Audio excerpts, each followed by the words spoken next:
How's it going, everybody? One of the most frequent questions I get about Marvel Strike Force is the diamonds. What should I do with my diamonds? Who should I promote? How high should I promote? Who should I be targeting with my dark diamonds and my dark promo credits? In this video, we're going to go over all of that for the month of, I guess, October 2024, and we'll try and update this regularly because there were actually huge shifts from the last time we did this video, just based on the quality of characters that have been coming out and the quality of reworks. So this is a very, very fluid list. We're going to go over some key characters in this, but if we go over everything, it would be a 2-hour video.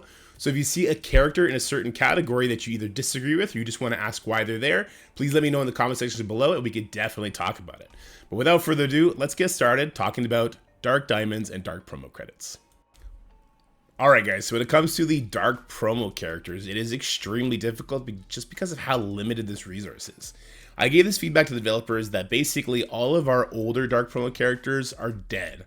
If you weren't here when Morgan Le Fay or Rogue or the Undying characters were brand new at the time, there's no way in heck you're going to have enough DPCs to start working on these characters now. I gave that feedback to them. Hey, we need more DPCs. Here's a couple things I think you can do to try and help out, mid-game players, not catch up to spenders, because that's not what they want, but at least have some toys to play with, some options when they put diamonds on their characters, because they actually have them at 7 red stars. And the answer to that was they introduced an event where you can donate your dark promo credits instead of getting more, which I thought was super funny, and I really appreciate that. Thank you, Scopely. I'll make sure to keep giving my suggestions so you can shit on them. All right, so the most important thing to remember when promoting dark promotion characters is it's kind of all or nothing, because you need to do the dark promo credits first to get the character up to 7 red stars before they can even benefit from the diamonds. So we have to be super duper selective. So let's talk about the 3 diamond characters right now.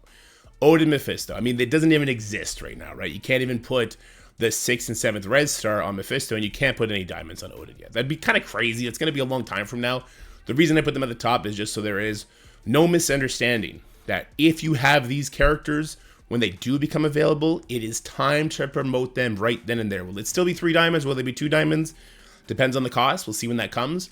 But I just want to make no shadow of a doubt, guys. These would be the highest priorities to upgrade. Now let's talk about Ultimus. Ultimus is on this list strictly because of how cheap he is. A lot of people are saying like, oh, this is a waste. You're not really going to get use out of him. He's not on the arena team.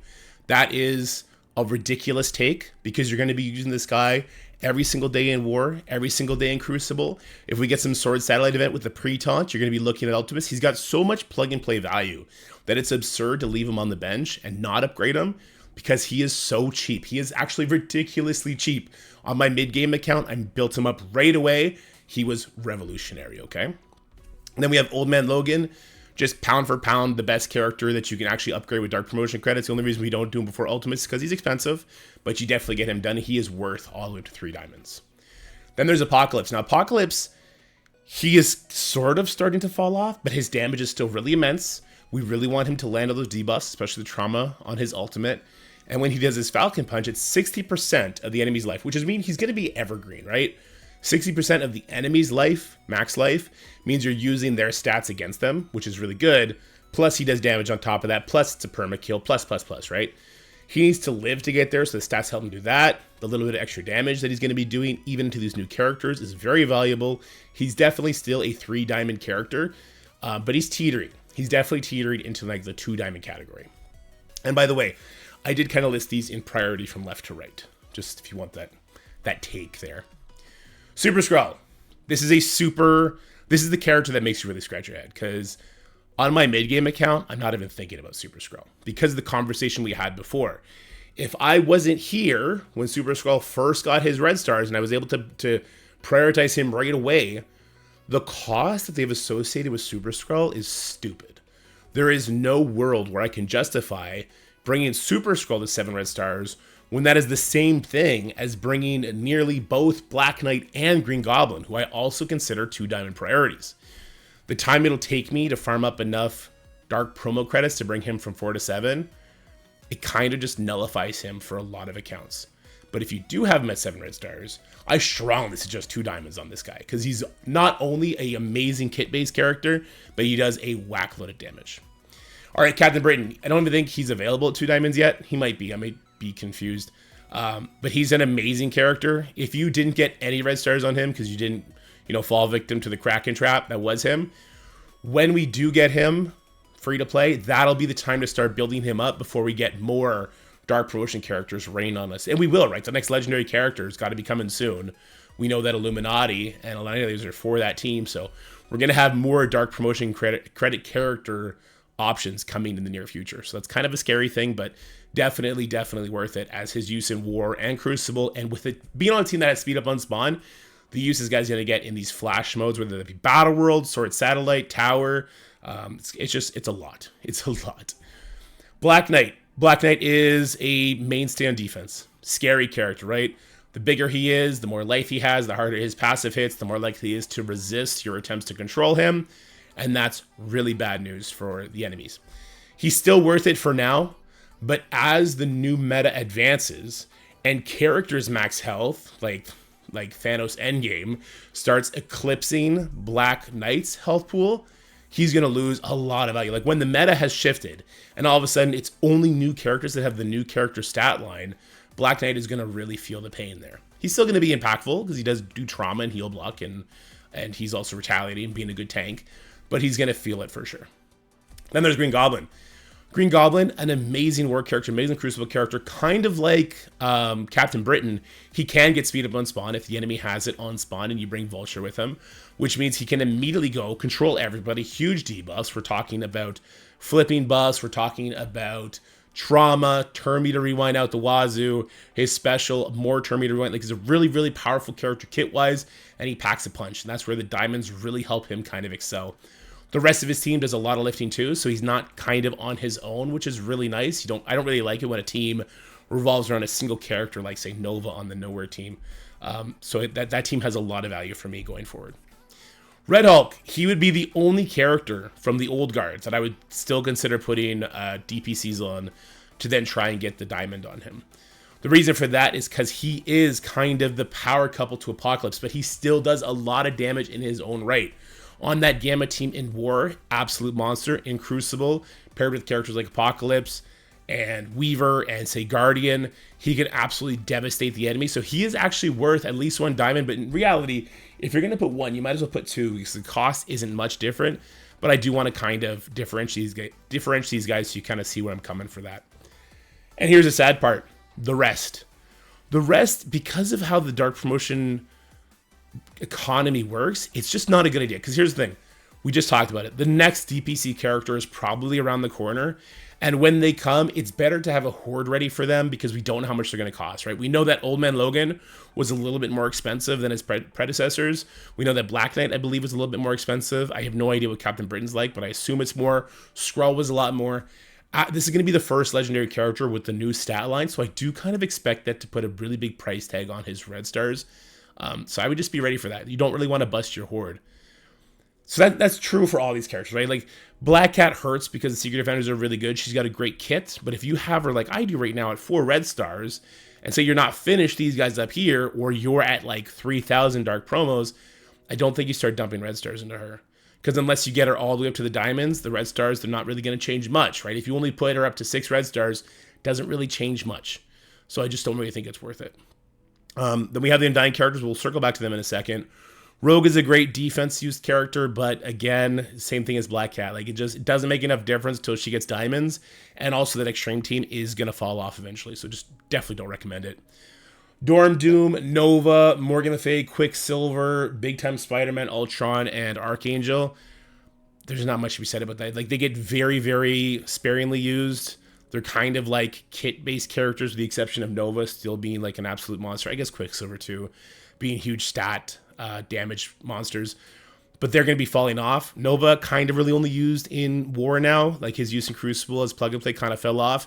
Quicksilver, he is super vulnerable to new player or new character damage, so just not really there. The big question becomes these guys, right? The Undying. We're half expecting another Undying character to be coming out, right? Because they seem to be wanting to do that annually. If that happens and these guys get new stats, or even if they just get a new use, like they're amazing in War right now, but what if the new character comes out and makes them a great Crucible team rather, or a good Battle World team? Then all of a sudden, like we really start looking at Zombie Juggernaut for promotions because his stats affect him tremendously. Zombie Iron Man, still mostly kit based, in my opinion, with the passive that is making the enemies attack themselves, which is great. That's really, really powerful. However, we're getting so many enemy characters that have perma kills in their kits now. So if he does get perma killed, then he's useless. His stats are gone. He also packs a wall up when he's got those red stars. So if we do get a really, really powerful addition to this team, then I do think it gives you the green light to start working on these guys, with Juggernaut going first and Zombie Iron Man going second. Because if we get another one, then I pretty much guarantees that we're going to get a fifth one next year, which means that the lifespan of this team is super long. Because even after they get that, say, fifth character next year, if it is still a war team, they're getting like 2.5 years life on top of that, just because of how wide the war rosters need to be. So yeah, if we get another Undying character, that gives the green light to put a lot more on here. Anyway, guys, that's going to be it for Dark Promos. We already spent 10 minutes. We're going to race through the other ones. And if you have any questions, I'll be happy to ask them. But we'll talk about it a little bit. All right, your regular Diamond economy. You're way more in charge of this one than you are others, right? Let's talk about the new characters for a second, because you're going to see a lot of new characters ranked high here. And you're going to be like, Dorky, this is such a stupid Kraken list because no one's going to have these guys at 7 stars. So what does it matter talking about diamonds? Listen. I want to be objective about this list. I'm not going to exclude certain characters because the vast majority of people wouldn't have them. But also, I think it does help you set the expectations like, oh, Thanos Endgame is that good? Then I should probably save like a nice little horde so that I spend only what's over that horde when I do get him to 7 stars. Then I can go ahead and promote him as quickly as possible. Also, a lot of these characters are going to be vaulted their diamonds because they give them out in events, right? They want the spenders who auctioned the diamonds in the events to kind of get a window of exclusivity. But when they are available, they're going to have this value, which is crazy. First of all, Hawkeye is the absolute GOAT. Okay, but he might have stuck in here. Okay, maybe I'm a little bit biased towards Hawkeye. We'll remove him for now. Hopefully he gets a rework one day because the GOAT deserves it, right? Thanos Endgame, Blade, and Gladiator. These characters are in a class of their own. The new stats are absolutely insane. The damage that Thanos Endgame passive does and his ultimate can absolutely wipe teams. If you leave him for last, there is still the risk that if you can't put a stun trauma on him and you do push him without killing him with like an apocalypse punch, that passive rains down on you and then he immediately throws that 2-sided blade at you and he can wipe your entire team. I'm telling you, I've seen this happen to giant attacking teams. I've seen him absolutely obliterate people. A lot of people are going to fight against this and say like, hey, but like you want him to get pushed so that his passive happens faster. This is true, and you should put him in an area on the team where he's going to be in the most danger. But you should also put him on teams that have other dangers alongside him, so that what it does is it either gets them to avoid hitting him to the point where Thanos has either got a stun out there, or he's now primed to hit you not just with the passive, but with the ultimate directly after. And that wombo combo effect is super scary. I don't think it's like Doom where we want to find that sweet spot where he's going to get pushed faster, because if he is smaller, he gets pushed faster. Like, cool, the buffs are gone, right? But if it's too early in the match, then the enemy can kind of rebound and get their buffs back with certain characters. Like, that's how we outplay this team when we're using like Vol in the Mystic section, right, of the raids. So you leave yourself open to that kind of counterplay, whereas opposed to a giant Thanos, there is little counterplay besides just puckering up and trying to push him actually while you're still fully healed. Because if you're not fully healed, a 3-diamond Weaver at 60% life gets one shot by a 3-diamond Thanos passive. Throwing that out there. It's a lot of damn damage. Blade. We're not seeing the true Blade yet. Look, Blade is really only going to come online when he has the Man-Thing speed and the Oath speed bar attached to him. That's when we're really going to see the speed of him, and when you have him built, the damage is absolutely absurd. He is going to be a monster. This is going to be an amazing raid, crucible, and war team, and we're going to be seeing their use, I'm sure, in Battle World as well. We've already seen sort of a sneak peek of Battle World. Looks like they're having team tags. I think you'd be a fool not to expect these newer teams to have tags in that game mode now. Gladiator, best tank in the game, bar none. He's got that Infinity Watch start, which is crazy, and he's going to be stopping characters like Iron Patriot or Pav from getting vulnerables on you, and he also stops exposed when he's with 2 other Annihilators. The fact that he can come in and instantly protect a Super Skrull from Cabal is crazy, but if he's big enough, he'll continue to protect that Skrull or that Odin or whatever the case may be long after just the on-spawn effects, because he is so damn tanky. Okay, that's 3 diamonds. I want to spend a little bit of time on them. I'm not going to spend too much time on the rest, otherwise this video is going to run far too long. Character like Kang, he got bumped down. He's struggling with the damage, doing extra damage to these characters with the bigger stats. That's why he got bumped down. That's why Nightcrawler got bumped down. That's why they're only 2 diamonds now. Noir got bumped down as well. Pav might have been a 3 diamond character at some point. He got bumped down. Robbie got super bumped down. He's really struggling, especially with his team, but you put him with a team like Undying. There's a lot of great value there. The Illuminati members are on here. Amazing Crucible, amazing War. Need it for the next Legendary. We talked about it briefly with Captain Britain, a team that has speed up on spawn. That's going to have so much value when we get to these flash events, like not Sword Satellite, like Sword Satellite, not like Kiln. Sword Satellite, Tower, Battle World, whatever the case may be. When we get these flash PvE events, a team with speed up on spawn is crazy. Agatha's super high, especially if you don't wail out on the Night Stalker team. She could be the source of damage for you until, months pass and you actually get these characters built up to higher stars. Her damage is crazy, and if a team ignores her in PvP and she ults, it's devastating. She's protecting her allies when they drop to a certain health restriction. Fantastic character. The Cabal boys all still make it into the 2 diamond category. I actually kind of consider Kang to be the unofficial 4th, but leader of the Cabal team. This is an amazing Crucible team, of course, but also you flex them with Ares in War, and Ares is actually going to be doing so much work for them, letting them take out monstrous teams like the Spider Society team in War right now with all those buffs, like Out of Time. Easy clap, easy auto win team. And that's Crucible team, which is fantastic, right? Man-Thing is going to maybe actually work up his way up to the 3 diamond category along with Gladiator. He's just going to be the next most annoying tank in the game. Oath is not on the same level as Blade. I'm not sure why people keep saying Oath is going to be more impactful than Blade. She's not. She's going to act like the new Cable, which is great, really cool. Going to give her plug-and-play use, of course. She's going to follow that up with having a lot more damage, which is great, which is why she does benefit and warrant the diamonds. But not a 3 diamond character, not by any stretch of the imagination. And I do believe that's it for that team, right? I don't have Moon Knight on here. No. Moon Knight's definitely not a 2 diamond character. Too much RNG in his kit. All right. The Orcus members. I think all the Orcus members minus Scientist Supreme are in here. The damage those characters bring, the stats, and the tankiness of these diamonds make them an absolute monster.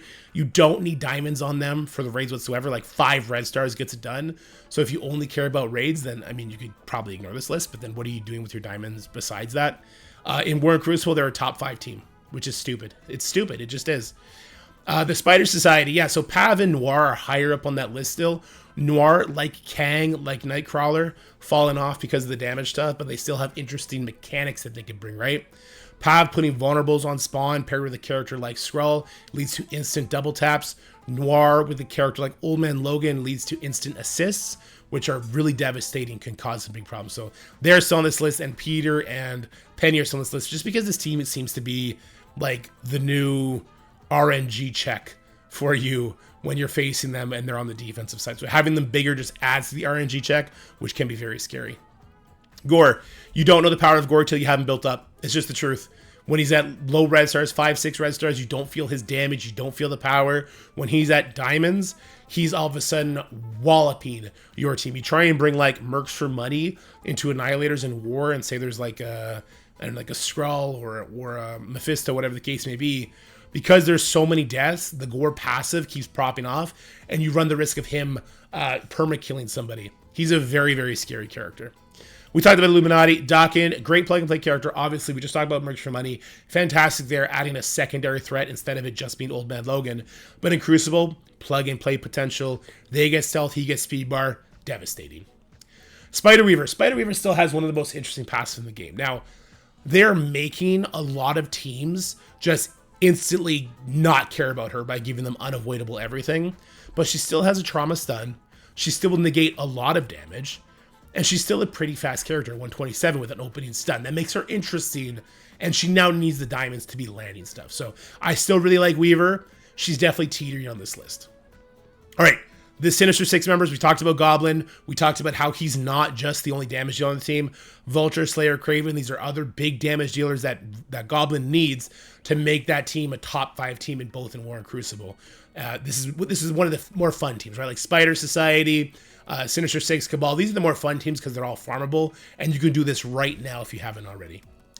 Cosmic Ghost Rider. Cosmic Ghost Rider, like the whole at-a-time team is fantastic in War. War teams have a much longer lifespan, so if you have them there, then you might as well build them up to their maximum potential. But Cosmic Ghost Rider stands above them because he does get barrier whenever an enemy does his ultimate, but also in War, he stops a faster enemy team from getting their opening control effects out. And that's everything, right? So he uses an enemy's speed against them, which makes him very similar to like America Chavez. He's going to be a plug-and-play War defensive character probably for like the next 5 years or however long the game lasts. Robbie Reyes, look, fell off, talked about it, but with Undying Team, he still definitely warrants this. If you do have the Secret Defenders built up, great. I know that on my baby account, because I can't do Black Cat, but I wanted Secret Defenders, I leaned big into Robbie. I put him at 2 diamonds. I put him at Crimson Gear, and he's been amazing for me, really, really helping me make use of that Secret Defenders team on both the offense and the defensive side of the game. Gambit. Look, you don't need it for raids, right? Old Man Logan plus Nightcrawler kind of doing the lifting. But it's something like War and Crucible, he is kind of the very annoying character. But I would suggest he's falling off hard. And we already have the new Gambit, right? The new Gambit is Omega Sentinel. She's just the new Gambit. And she's better at the job because she's got the newer stats. Red Goblin, the only high mind character that I would put at the 2 diamond list. His damage is insane. And though he is the slowest, if given the opportunity to pop up with his ult, this will snowball the other high mind characters. And at that point, it doesn't matter if they are, say, only 1 diamond or 7 red stars. That's going to start the snowball. And when a team is getting 2 turns to your 1, then you're in big trouble. Big trouble. We've seen high mind characters demolish Mercs for Money teams because of this effect, which I think is absurd, right? Kestrel. Kestrel is still that girl. She's still kind of the default 4th for Dark Dimension 7. And yeah, her damage is still really good, but not if she doesn't have the diamonds to go along with it. She needs the 2 diamonds. She's teetering on this list. The good news about Kestrel, she is a Scopely original character, so I would not put it past them to rework her in the near future. All right, we're going to spend a lot less time on this part of the list. If you have any questions, please ask me in the comment section below. We could definitely talk about that. But we have some of the rework characters that benefit a little bit less from the diamonds, like Moon Knight. The only reason he benefits less is because there's too much RNG in his kit to really rely on it for PvP reasons. And for PvE reasons, in the raid, he's going to be subbed out for Mephisto, for Odin, whatever the case may be. He's the first one out.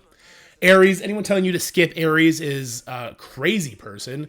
Once we do get to farm Ares, get that up to 1 diamond on him because he gives you an auto win in War. And having 1 of your 10 attacks be an auto win, that's crazy. And when your alliance wants to put him on defense, that sucks. Find a new alliance. Screw hardcore War. It's not worth the stress, okay? Forge, the extra life. Photon, the damage, kind of like Robbie Reyes. The rest of the characters, like Hela, could definitely go higher up on this list. Once again, that depends on what happens with an Undying Team. Hela could easily find herself on the 2 diamond, if not maybe the 3 diamond list.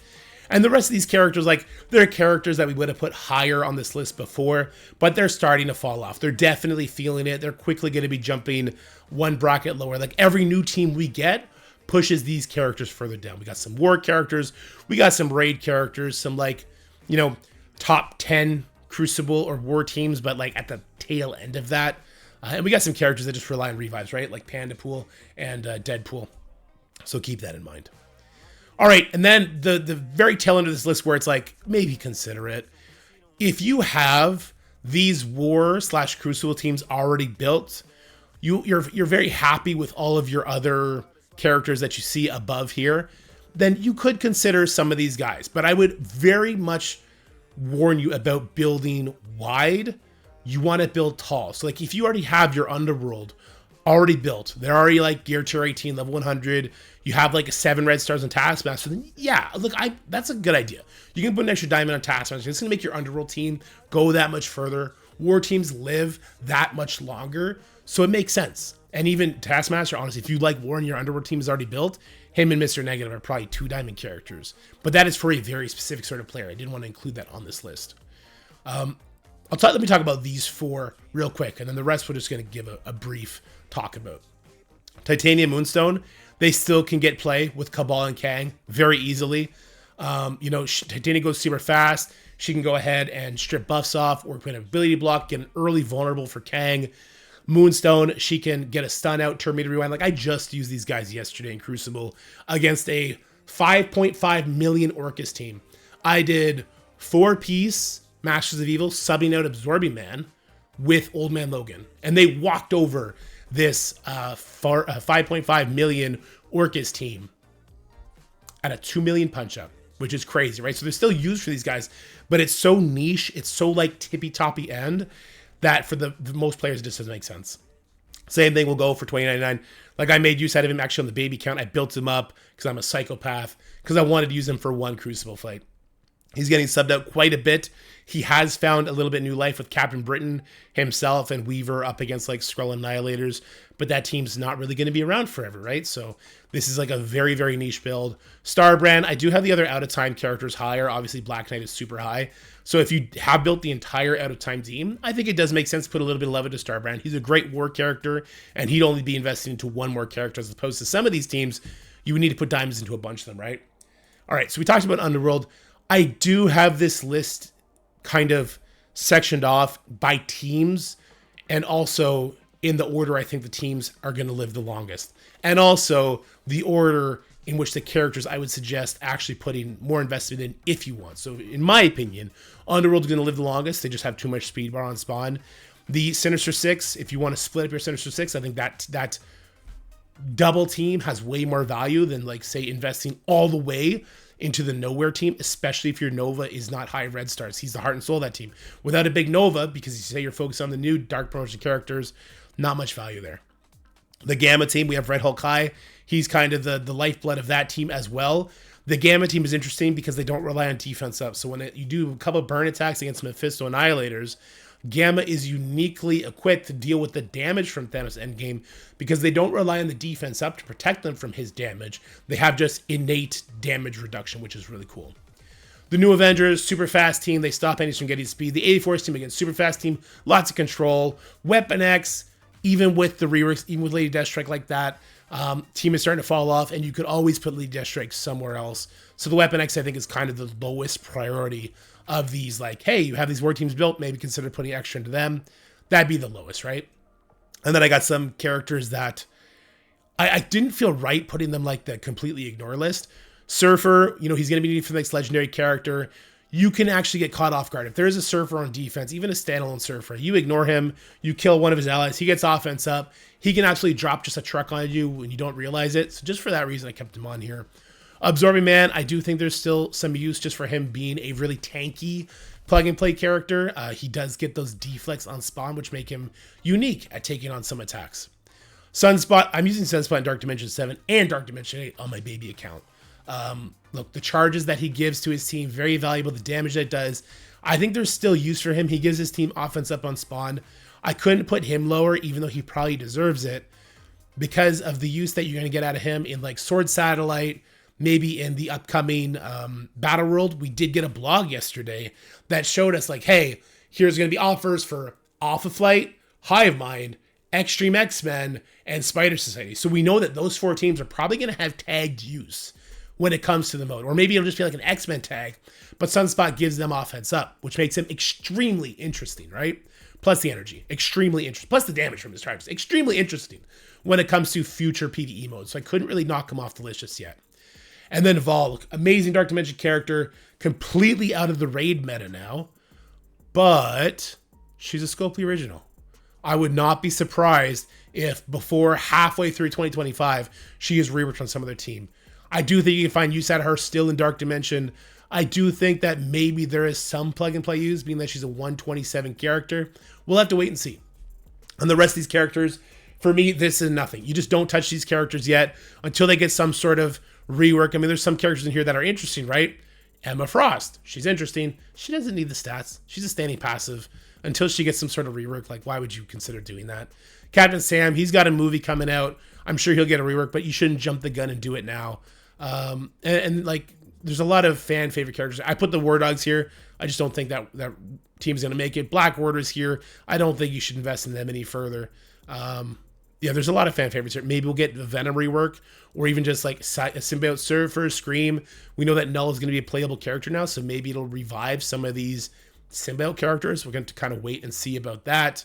We already have a different Iron Man, so I wouldn't hold your breath for Iron Man Infinity rework.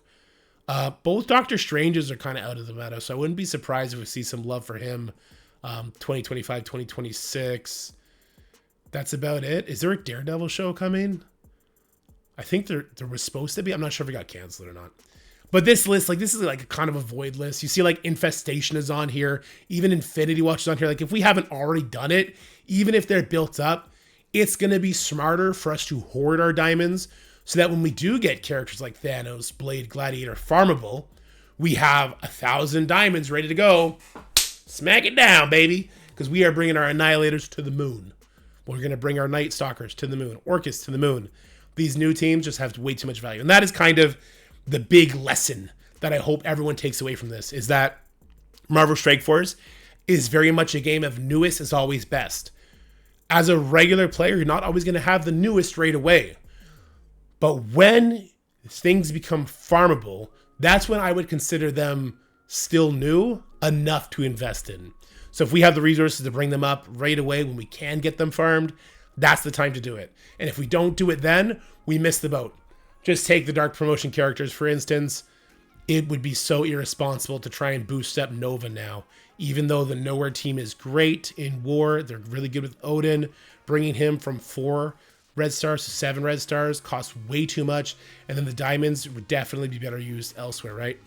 Anyway, food for that, guys. I'll have this tier list available to you guys on the Discord if you are so inclined. But for now, guys, stay happy, stay healthy, and have fun. I'm gonna leave Hawkeye here as a meme. No, that's going to confuse some people. Okay, we'll put him at the bottom. Scopely, please do me a favor. Rework Hawkeye, make him great. Where was I? Sorry, I got distracted from the goat. Guys, hope you enjoyed this video. Hope it helps you maybe just have an idea, maybe some sort of general stance you want to take when it comes to promoting certain characters. If you have any questions, please feel free to ask in the comment section below. I do read every single comment. I just don't answer back on all of them unless it's like in the form of a question. But if you guys have questions, comments, and concerns, leave it in the comment section, please. But for now, stay happy, stay healthy, at least healthier than me, and have fun. I'll talk to you guys later. Bye for now. That's it for the video, guys. I hope you enjoyed it. If you did, make sure you like, share, and subscribe. Stay happy, healthy, have fun, and I'll see you in the next one.